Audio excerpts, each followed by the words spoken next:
லான்சியானோ திவ்ய நற்கருணை அற்புதம். அறிவியலையே திகைக்க வைத்த பழமையான இதயத்திசு. முதலில் ஒரு சின்ன கதை சொல்லட்டுமா? நண்பரே, உங்களுக்கு ஒரு விஷயம் தெரியுமா? இத்தாலியில் லான்சியானோ என்ற ஒரு சின்ன ஊர் இருக்கு. அங்க கிட்டத்தட்ட 1300 வருஷங்களுக்கு முன்னாடி நடந்த ஒரு சம்பவம் இன்றைக்கும் விஞ்ஞானிகளையே யோசிக்க வைக்குது. இது என்ன மாதிரி சம்பவம்னா, திவ்ய நற்கருணையின் போது ரொட்டியும் திராட்சை ரசமும் நிஜமாகவே மாமிசமாகவும் இரத்தமாகவும் மாறிடுச்சுன்னு சொல்றாங்க. கேட்கவே வியப்பா இருக்குல்ல? வாங்க, இந்த முழு கதையையும் நான் உங்களுக்கு விளக்கமா சொல்றேன். எப்படி இது ஆரம்பிச்சது? கதை இப்படி போகுது. 8ஆம் நூற்றாண்டு காலம், அதாவது கிட்டத்தட்ட கிபி 750 வாக்கில் லான்சியானோவில் புனித லெகோன்ஷியன் செயின்ட் லெகோன்ஷன் தேவாலயத்தில ஒரு பேசிலியன் துறவி பாதிரியாராக இருந்தார். அவர் ஒரு நாள் திருப்பலி நடத்திக்கிட்டு இருந்தபோது அவருக்கு ஒரு சின்ன சந்தேகம் வந்துச்சு. இந்த ரொட்டியும் திராட்சை ரசமும் உண்மையிலேயே இயேசுவின் சரீரமும் இரத்தமுமா, அல்லது இது வெறும் சின்னமா?ன்னு அவர் மனசுக்குள்ள யோசிச்சார். இந்த மாதிரி சந்தேகங்கள் மனிதனுக்கு இயல்பாகவே வரும் இல்லையா?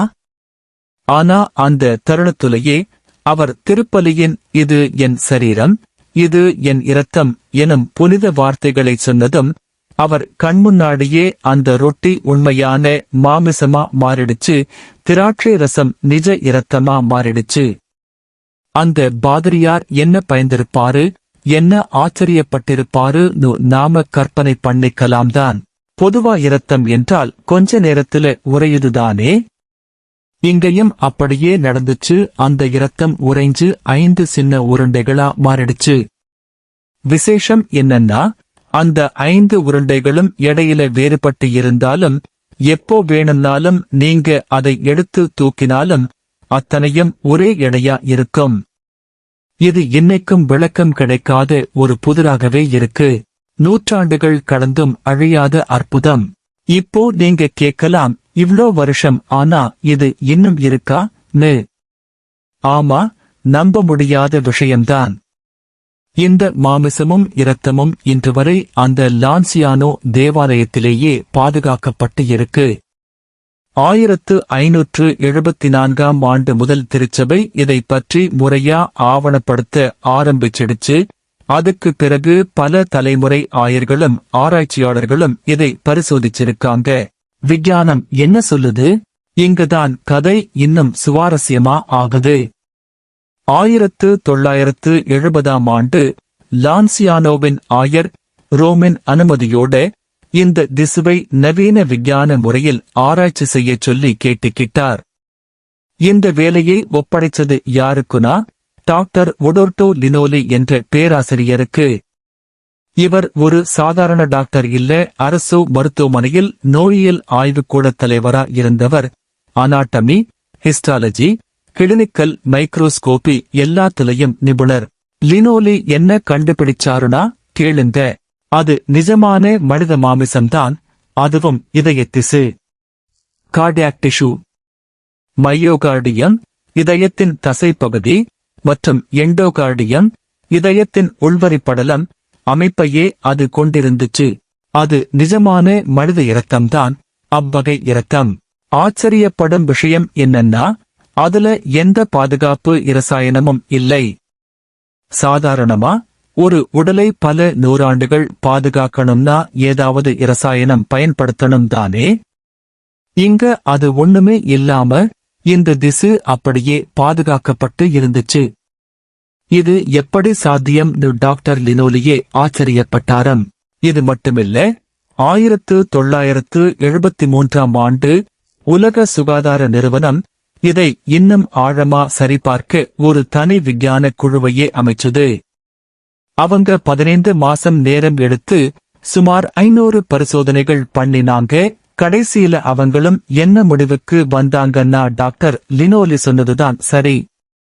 அதுலயும் ஒரு முக்கியமான விஷயம் என்னன்னா, அந்த குழுவுல இருந்த விஞ்ஞானிகளுக்கு அது என்ன ஆராய்ச்சின்னு எங்க வந்ததுன்னு கூட தெரியாது. அது ஒரு மர்மமான மாதிரி.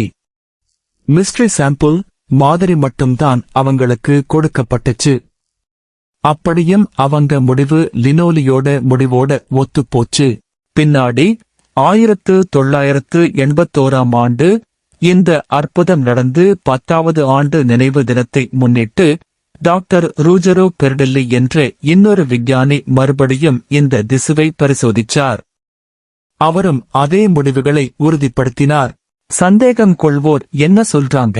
நண்பரே, நேர்மையா சொல்லணும்னா எல்லாரும் இதை நம்பறது இல்ல. சில விஞ்ஞானிகளும் ஆய்வாளர்களும் இந்த ஆராய்ச்சிகள் முழுமையா இல்லைன்னும், ஒப்பீட்டுக்கு போதுமான அளவு விலங்கு இரத்த மாதிரிகள் பரிசோதிக்கப்படலைன்னும், இது நிஜமா மனித இரத்தம் உறுதியா சொல்ல முடியாதுன்னும் விமர்சிக்கிறாங்க.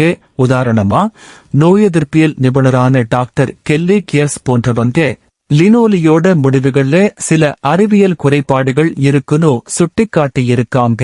அதே சமயம் எ கார்டியாலஜிஸ்ட் எக்ஸாமின்ஸ் ஜீசஸ் புத்தகத்தை எழுதிய இதயநோய் நிபுணர் டாக்டர் பிரான்கோ செராஃபினி போன்றவங்க இது ஒரு நிஜமான அற்புதம் தான் பலமா வாதிடுறாங்க.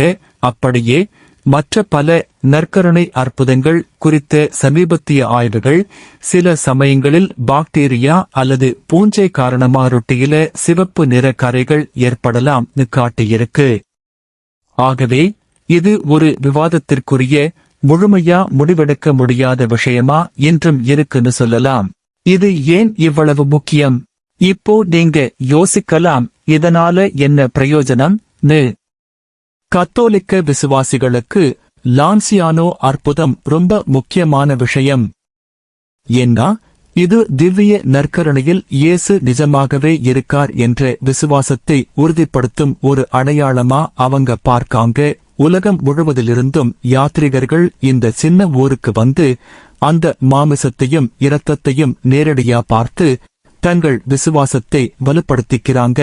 இது மட்டுமில்லாம போர்ச்சுகலின் சாந்தரேம் நகரில் நடந்த இதே மாதிரியான இன்னொரு நற்கருணை அற்புதத்தோடு சேர்த்து லான்சியானோ அற்புதம் மிக முக்கியமான 2 நற்கருணை அற்புதங்களா கருதப்படுது. நேஷனல் கத்தோலிக் ரெஜிஸ்டர் பத்திரிகை இதை மிகவும் புகழ்பெற்ற, நன்கு அறியப்பட்ட நற்கருணை அற்புதம் கூட வர்ணிச்சிருக்கு.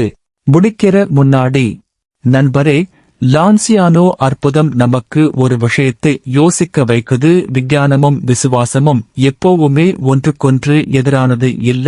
சில நேரங்கள்ல இரண்டும் ஒன்று சேர்ந்து நமக்கு புரியாத ஒரு புதிரை முன்வைக்குது.